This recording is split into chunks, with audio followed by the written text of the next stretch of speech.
আসসালামু আলাইকুম। আশা করি মহান আল্লাহ তাআলার অশেষ রহমতে সবাই ভালো আছেন। আলহামদুলিল্লাহ আমিও ভালো আছি। প্রতিদিনের ন্যায় আজকে নতুন একটি ভিডিও নিয়ে আপনাদের সামনে উপস্থিত হয়েছি। আমার আজকের ভিডিওর বিষয় হচ্ছে সোশ্যাল প্ল্যাটফর্মে ফেক নিউজ নিয়ে। তাই ভিডিওটি শুরু করার আগে সবার কাছে ছোট্ট একটি রিকোয়েস্ট, আপনি যদি এই চ্যানেলের নতুন দর্শক হয়ে থাকেন তাহলে অবশ্যই চ্যানেলটি সাবস্ক্রাইব করে পাশে থাকা বেল আইকনটি প্রেস করে রাখুন। আর যদি আগে থেকেই চ্যানেলটি সাবস্ক্রাইব করে থাকেন তাহলে থ্যাংক ইউ সো মাচ। আর যদি ভিডিওটি ফেসবুক পেজ থেকে দেখে থাকেন তাহলে অবশ্যই পেজটি ফলো করতে ভুলবেন না। ইউটিউব, ফেসবুক সহ এই সোশ্যাল প্ল্যাটফর্মটা বর্তমানে মানুষের একটা আস্থার প্রতীক হয়ে দাঁড়াইছে। এখানে মানুষ বিশ্বাস এবং ভরসা নিয়ে আসে বিভিন্ন তথ্য পাওয়ার জন্য। নিউজ বলেন, এডুকেশন বলেন, গেমিং বলেন, যাই বলেন না কেন, খুব আশা ভরসা নিয়ে মানুষ অনলাইন প্ল্যাটফর্মে ঢোকে।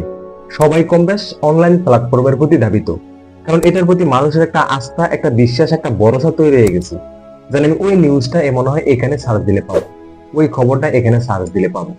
কিন্তু মানুষের এই আস্থার এবং ভরসার সোশ্যাল প্ল্যাটফর্ম গুলো দিন দিন নষ্ট হয়ে যাচ্ছে হাতে গোনা কিছু কন্টেন্ট ক্রিয়েটরের জন্য, যারা তাদের ভিডিওকে ভাইরাল করার জন্য, তারা একটু বেশি ভিউ পাওয়ার জন্য মাঝে মাঝে এমন কিছু ফেক নিউজ তৈরি করে এই প্ল্যাটফর্মে প্রচার করে।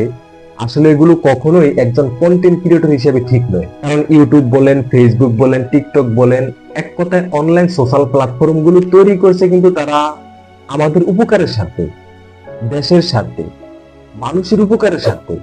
কিন্তু আমরা এগুলোর অপব্যবহার করতে করতে এমন একটা পর্যায়ে চলে গেছি, এখন মানুষ সোশ্যাল প্ল্যাটফর্মের নাম শুনলেই মনে করে যে এখানে সবকিছু ফেক, এখানে সবকিছু ভুয়া।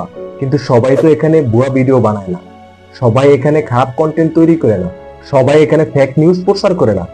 কিন্তু এই যে হাতে গোনা কিছু মানুষের জন্য, কিছু ক্রিয়েটরের জন্য এই প্ল্যাটফর্মটার বর্তমানে দুর্নাম ছড়িয়ে যাচ্ছে। ইউটিউব এবং ফেসবুকের মতো প্ল্যাটফর্ম থেকে মানুষের আস্থা উঠে যাচ্ছে। তাই আমি একজন কন্টেন্ট ক্রিয়েটর হিসেবে আরেকজন কন্টেন্ট ক্রিয়েটরের প্রতি রিকোয়েস্ট রাখবো, আপনারা অন্তত ইউটিউব, ফেসবুক সহ এই সমস্ত বিভিন্ন সোশ্যাল প্ল্যাটফর্মে ফেক নিউজ প্রচার করবেন না।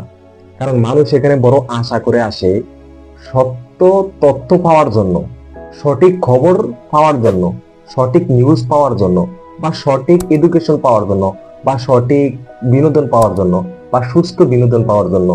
যাই বলেন না কেন, মানুষ এখানে কিন্তু একটা আশা ভরসা নিয়ে আসে।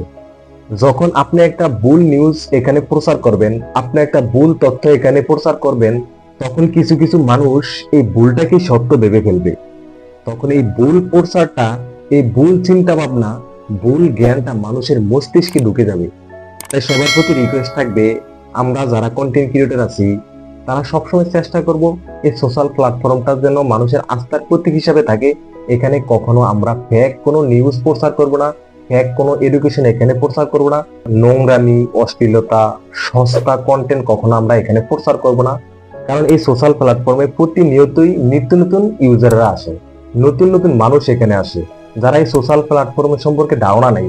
তাই যখনই সে ইউটিউব বা ফেসবুকে ঢুকে একটা নিউজ দেখবে, এটা সত্য না মিথ্যা ততটুকু সে যাচাই করতে পারবে না। তাই প্রথম সেই নতুন ব্যক্তি যখন ইউটিউবে বা ফেসবুকে ঢুকে একটা নিউজ দেখবে, বা একটা এডুকেশন দেখবে, বা একটা যে কোনো বিষয় দেখবে, এটাকে সে সত্য মনে করবে। এটাকে সে সত্য মনে করে এই নিউজটা নিয়ে দেখবেন মানুষের মাঝে আলাপ আলোচনা করবে। আর এই নিউজটা যদি ভুল হয়ে থাকে, তাহলে এলাকার ভিতরে কিংবা দেশের ভিতরে ভুল নিউজের জন্য, ভুল বোঝানোর জন্য, ভুল সংবাদ প্রচারের জন্য একটা অরাজকতা সৃষ্টি হওয়ার কারণ হতে পারে। তাই আমি একজন কন্টেন্ট ক্রিয়েটর হিসেবে সবার প্রতি রিকোয়েস্ট থাকবে, আপনারা কখনো ইউটিউব, ফেসবুক সহ এই সমস্ত সোশ্যাল প্ল্যাটফর্মে ভুল নিউজ প্রচার করবেন না, ভুল তথ্য প্রচার করবেন না, ভুল এডুকেশন এখানে প্রচার করবেন না। অশ্লীল কোনো ভিডিও, অশ্লীল কোনো বিনোদন, অশ্লীল কোনো নাটক, অশ্লীল কোনো মুভি এখানে প্রচার করবেন না। কারণ বাচ্চা থেকে শুরু করে বিরুদ্ধ পর্যন্ত সবাই এখন এই সোশ্যাল প্ল্যাটফর্মের প্রতি ধাবিত। সবাই কম বেশ এই সোশ্যাল প্ল্যাটফর্মে সময় দেয়, সবাই কম বেশ তাদের অবসর সময়ে সোশ্যাল প্ল্যাটফর্মে ব্যয় করে। এখানে যদি আপনি নগ্নতা প্রচার করেন, তখন তাদের সামনে নগ্নতায় চলে আসবে। এখানে যদি আপনি ভালো কিছু প্রচার করেন, তখন তাদের সামনে ভালো বিষয়টাই চলে আসবে। শুধু যে বিরুদ্ধতা দেখে বিষয়টা এরকম না, এখানে অবুঝ শিশু বাচ্চারা পর্যন্ত এই সোশ্যাল প্ল্যাটফর্মের প্রতি ধাবিত বর্তমানে। এখন আপনি হাসি ঠাট্টার ছলে অশ্লীল একটি ভিডিও এই সোশ্যাল প্ল্যাটফর্মে ছেড়ে দিচ্ছেন বা পোস্ট করে দিচ্ছেন, যেটা আপনার চোখে ভালো মনে হয়েছে, কিন্তু আসলে এটা ভালো নয়। এটা একটা অশ্লীল ভিডিও, এটা একটা নোংরা ভিডিও, এটা একটা সস্তা ভিডিও। তখন ওই বাচ্চাটার সামনে এই নোংরা ভিডিওটাই কিন্তু চলে যাবে। তখন বাচ্চাটা এই ভিডিওটা দেখার জন্য বায়না করবে, সে এটুকু বুঝবে না যে এটা আসলে কি অশ্লীল ভিডিও, না ভালো ভিডিও, না খারাপ ভিডিও। তখন তাদের অভিভাবকেরা বাধ্য হয় তাদেরকে এই সমস্ত ভিডিও দেখানোর জন্য। কারণ তারা ভিডিও না দেখালে খাইতে চায় না, ঘুমাতে চায় না, শুইতে চায় না, বিভিন্ন রকম বায়না ধরে।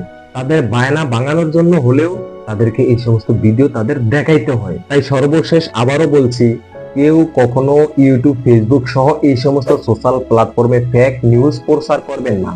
তাহলে এটা সমাজের জন্য ক্ষতিকর, দেশের জন্য ক্ষতিকর, দেশের মানুষের জন্য ক্ষতিকর। আমি ভিডিওটা আর দীর্ঘ করব না, আজকের মতো এই পর্যন্তই। আমার ভিডিও শুরু থেকে এখন পর্যন্ত যদি আমার কথাবার্তায় কোনো ধরনের ভুল ভ্রান্তি হয়ে থাকে, সবাই ক্ষমা এবং সুন্দর দৃষ্টিতে দেখবেন। আমি আপনাদেরকে সবসময় মোটিভেট করার চেষ্টা করি, এই জন্য যেন আমার ভুল হবে না, বিষয়টা এরকম নয়। মানুষ কিন্তু ভুলের ঊর্ধ্বে নয়, ভুল মানুষের ঊর্ধ্বে। আল্লাহ তাআলা বাঁচিয়ে রাখলে সামনে আবার দেখা হবে নতুন কোনো ভিডিওতে। দোয়া করি আল্লাহ তাআলা সে পর্যন্ত সবাইকে ভালো রাখুক, সুস্থ রাখুক। আল্লাহ হাফেজ।